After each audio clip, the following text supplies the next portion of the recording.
Jagadamba lake থেকে আসার পর আমরা সেখান থেকে রওনা দিই লাচুংয়ের উদ্দেশ্যে। পথ 114.3 কিলোমিটার। এই 4 ঘন্টা 10 মিনিট পর লাচুং অর্থাৎ আমাদের গন্তব্য। এখানে সবকিছু আর্মি এর আন্ডারে। চারিদিক কুয়াশাচ্ছন্ন পরিবেশ এবং পুরো বরফে মোড়া।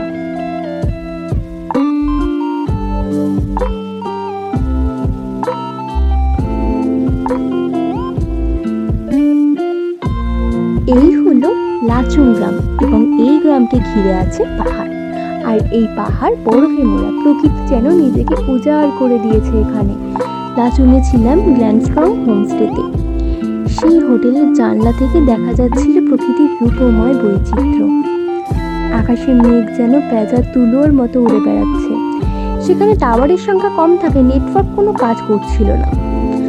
লাচুংয়ে নাইট স্টে করে বেরিয়ে গেলাম মানুষ কল্পিত জায়গা 0 পয়েন্টে।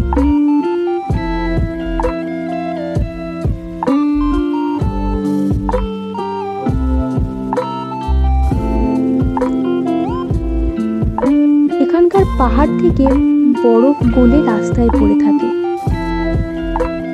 এবং এই জল জমে বরফে পরিণত হয়েছে। ধূসর রাস্তা, তার উপরে আছে বরফ। এমনকি গাছের পাতায় ডালে লেগে আছে বরফের অংশ। এমনকি বরফের মাঝ দিয়ে ফুলও বেরিয়েছে।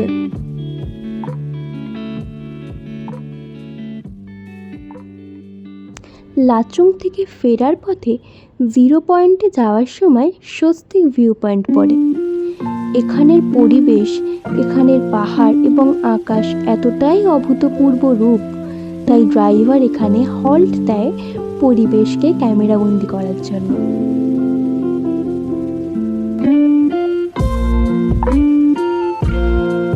এখানের রাস্তা স্কিল রুট প্যাটার্নে পৌঁছে দিয়েছে ভারত এবং চীনের বর্ডারের নিকটে।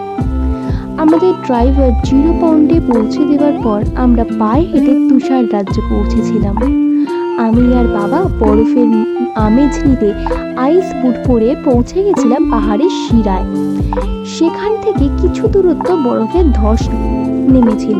ড্রাইভার এবং বাকি সবাই আমাদের খোঁজাখুঁজি করছিল। আমরা তত শীঘ্র নেমে এলাম গাড়ির সামনে 15,300 ফুট সি লেভেল থেকে। ভাবতে পারছেন এখানকার তাপমাত্রা -10 ডিগ্রি সেলসিয়াস। লাচুংয়ে ফিরে সেদিন রওনা দিলাম গ্যাংটকের উদ্দেশ্যে।